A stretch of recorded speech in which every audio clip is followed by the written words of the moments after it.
تو فرمایا وَلْتَكُن مِّنكُمْ أُمَّةٌ يَدْعُونَ إِلَى الْخَيْرِ وَيَأْمُرُونَ بِالْمَعْرُوفِ وَيَنْهَوْنَ عَنِ الْمُنكَرِ.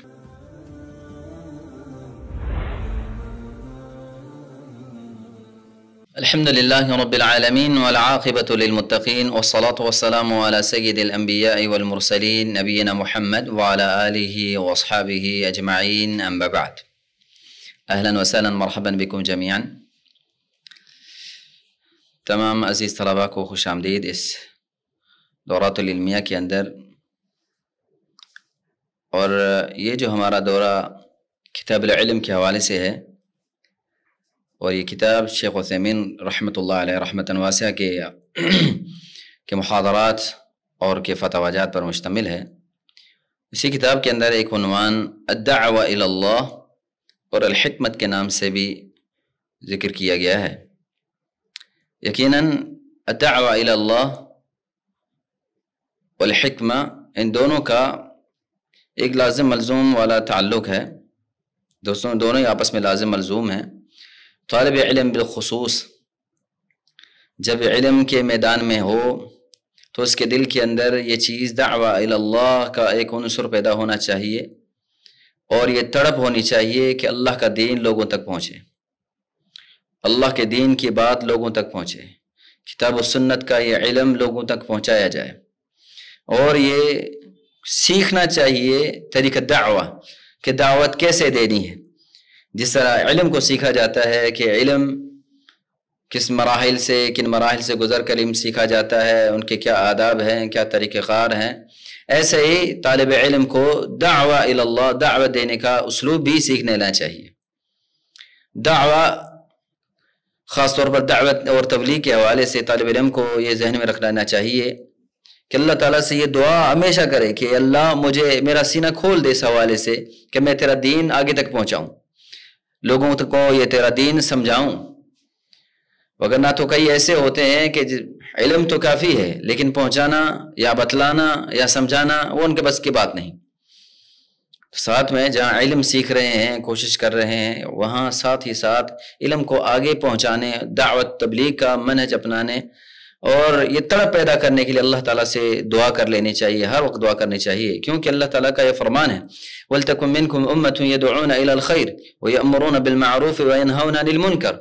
اور اس سے بڑھ کر اور کیا خیر ہے کہ جب اللہ تعالیٰ نے علم جیسی دولت سے نوازا ہے اور علم کتاب و سنت کا عطا فرمایا ہے، اور اس کے بعد اگر یہی بندہ اس دین کا کام، دعوت کا کام، تبلیغ کا کام، لوگوں کو سمجھانے کا کام، دین آگے تک پہنچانے کا کام کرے، تو فرمایا وَلْتَكُن مِّنكُمْ أُمَّةٌ يَدْعُونَ إِلَى الْخَيْرِ وَيَأْمُرُونَ بِالْمَعْرُوفِ وَيَنْهَوْنَ عَنِ الْمُنكَرِ. فرمایا یہ ہونا چاہیے، ایک امت ہونی چاہیے. اور یاد رکھ لینا ہر ایک طالب کو یہ بات ذہن میں ہونی چاہیے کہ دین کا کوئی بھی حصہ، دین کی کوئی بات بھی کتاب و سنت سے صحیح بات سیکھی ہے وہ لوگوں کو پہنچاتا ہے. فرمایا اللہ کے رسول صلی اللہ علیہ وسلم کا فرمان ہے من دل علی خیر فلہ اجر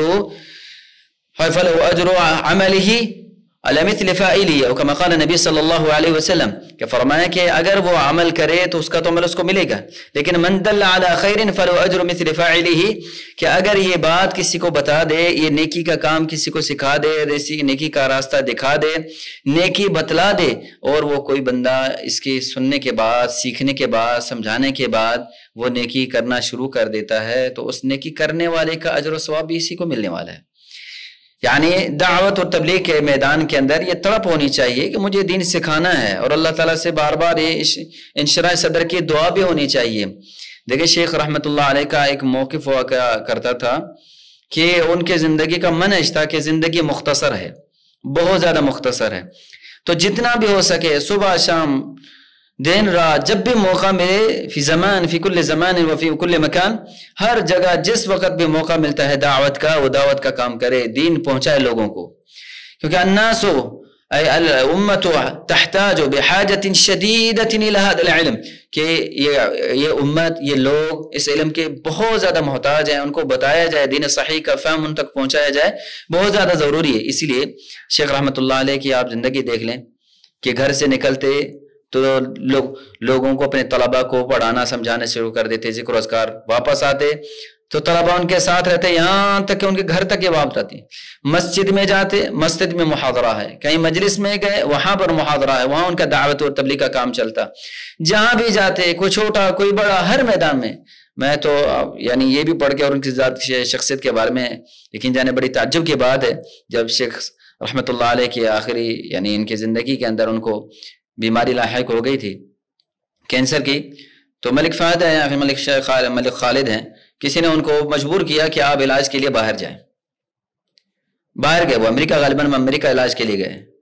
اس شرط پہ گئے کہ میں جہاں رہوں گا وہ مسجد ہو، مسجد سے ہوٹل، ہوٹل سے مسجد اور مسجد سے ہاسپٹل، کہیں اور نہیں. اس دورانیے میں بھی ایئرپورٹ سے اپنے وہاں مسجد میں جاتے، وہاں مسجد میں درس دیتے، وہاں محاضرہ ہوتا، لوگ آتے ان کا درس سنتے، سوال و جواب ہوتے. حتیٰ کہ یہاں پر ایک بات بڑی زبردست ہے کہ شیخ رحمۃ اللہ علیہ نے جب ان سے سوال کیا گیا تو شیخ صاحب نے درس دیا، حالانکہ وہ علاج کروانے گئے تھے، لیکن صرف علاج نہیں ہے، یہ تو چلتا رہے گا، علاج بھی چلتا رہے گا، بیماری بھی ساتھ میں چلتی رہتی ہے، ان کا علاج بھی چلتا رہے گا، لیکن جو وہ مقصد ہے وہ فوت نہیں ہونا چاہیے. وہ دعوت اور تبلیغ کا کام ہے. فرمایا وہ مستقل اس کام کے ساتھ لگے ہوئے.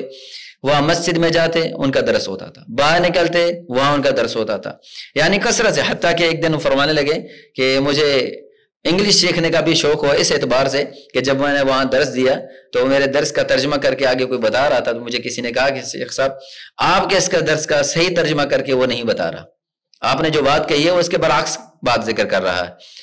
تو شیخ صاحب نے کہا کہ میں نے دل میں سوچا کہ کاش کہ مجھے آج انگلش آتی ہوتی تو آج میں بھی انگلش میں درس دیتا. یعنی یہ مقصد نہیں کہ روب جمانا کا مقصود ہے کہ انگلش آئے کو میں بڑا بن جاؤں، ایسا مقصد نہیں، لیکن کہ دعوت کا کام یہاں پر بھی آیا ہوں تو یہاں پر بھی ہونا چاہیے. تو سب سے زیادہ یہ تڑپ ہونی چاہیے. ایک مثال کے طور پر اگر سبزی فروش ہے، سبزی بیچتا ہے تو صبح شام اس کے دماغ میں ہی بات گھومتی ہے، کہیں بھی بیٹھے کسی مجلس میں بیٹھے ایک ہی بات کرتا رہے گا، آج سبزی اتنے کی بکی، آج اتنے کا، اس کا بازار میں منڈی میں حساب کتاب چل رہا ہے، اس کے دل دماغ میں 24 گھنٹے ایک ہی بات گھوم رہی ہے. ایک سبزی فروش کے دماغ میں اگر کوئی کپڑے بیچنے والا ہے تو اس کے دماغ میں 24 گھنٹے یہی بات گھوم رہی ہے، کپڑا کون سا اچھا ہے، کون سی قسم اچھی ہے، کون سی بہتر ہے، کون سی بہتر نہیں ہے، کون سی متوسط ہے، کون سی درمیانی ہے، یہ کپڑا اچھا ہے، اس قیمت کی مارکیٹ، یعنی مختلف انداز سے آپ دیکھیں گے جس کے ساتھ بیٹھے گا ایک ہی بات بار بار دہرائے گا. کسی شادی میں گیا تب بھی وہ بات کر رہا ہے، کسی غمی میں گیا ہے تھوڑی دیر بعد غم کی بات ہو گئی پھر وہی دوبارہ کپڑے کی بات شروع ہو جاتی ہے. یعنی آپ دیکھیں تو صحیح کہ دنیا کے ماحول کے اندر یہ دنیا کی چیزیں کتنا اس پر اثر کرتی ہیں. تو ہم دین کا طالب علم ہے، دین سیکھ رہا ہے تو وہ چیز اس پر کیوں نہیں ہے، وہ گھبرا کیوں رہا ہے، وہ پریشان کیوں ہو رہا ہے، وہ تڑپ کیوں نہیں، وہ جوش کیوں نہیں، وہ ہمت کیوں نہیں، وہ ولولہ کیوں نہیں ہے، ڈر کیوں رہا ہے، لوگوں کی ہیبت کیوں طاری ہو رہی ہے. دین کا کام ہے، دین کی بات ہے، دین کو سکھانا ہے، علم سکھانا ہے. کسی کو وضو نہیں آتا وضو سکھائیں، کسی کو نماز کا طریقہ نہیں آتا نماز سکھائیں، کلمات سکھائیں، دعائیہ کلمات سکھائیں، تزکیہ کریں، تربیت کریں لوگوں کی. ہر میدان کے اندر یہ طالب علم کا کام ہے، اس کو کرنا ہے، یہ اس کی ذمہ داری ہے. اللہ کے رسول صلی اللہ علیہ وسلم کی زندگی تو دیکھیں، اللہ تعالیٰ پیغمبر علیہ الصلوۃ والسلام کے بارے میں اشارت فرماتے ہیں لعلک باخع نفسک الا یکونوا مؤمنین. تڑپ ہے دعوت کے حوالے سے، ان لوگوں کے حوالے سے کہ لوگ مسلمان کیوں نہیں ہو رہے، لوگ اس طرف کیوں نہیں آ رہے، تڑپ ہو رہی ہے. طالب علم کو بھی یہ ہونا چاہیے کہ جو دین سیکھ رہا ہے، جو دین اللہ تعالیٰ نے اس کو نصیب فرمایا ہے، تبھی تو اللہ کے رسول صلی اللہ علیہ وسلم نے یہ مثال دی کہ فرمایا مثل ما بعثنی اللہ من العلم والہدى کمثل غیث اصاب ارضا، کہ فرمایا کہ اس علم کی مثال اللہ کے رسول صلی اللہ علیہ وسلم جو بیان فرمائی وہ بڑی عمدہ ہے، کہ فرمایا وہ زمین جس پر اللہ تعالیٰ نے یعنی آسمان علم اور ہدا کی مثال ایسے ہے کہ کسی زمین پر بارش ہو، وہ زمین خود بھی مستفید ہوتی ہے، یعنی سیراب ہوتی ہے، زمین وہ پانی پی لیتی ہے اور اس کے بدلے میں وہاں پھر سبزہ اگنے لگتا ہے، اس میں نباتات ہونے لگتی ہیں، یہ چیزیں ہوتی ہیں، لوگ بھی مستفید ہوتے ہیں، ان کے جانور بھی مستفید ہوتے ہیں، خود زمین بھی مستفید ہوتی ہے. تو علم ایسا ہونا چاہیے جو علم سیکھ رہے ہیں خود مستفید ہوں اور پھر اس علم کو لوگوں کے پاس لے کے جائیں، وہ بھی اس سے مستفید ہو اس دعوت کے ذریعے. اس علم کو یہ یاد رکھیے گا کہ دعوت کا میدان صرف یہ نہیں کہ مسجد میں واعظ کیا جائے، قطعا نہیں. جہاں بھی موقع ملا ہے، جس میدان میں بھی ملا ہے، دین کی بات بتا دیں. یہ دعوت ہے. کسی کو بات سمجھ نہیں آ رہی، آپ نے بتا دی، دعوت کا کام ہے. کسی کو ایک خیر کی بات بتا دی، دعوت کا کام ہے. یہ میدان وسیع ہے.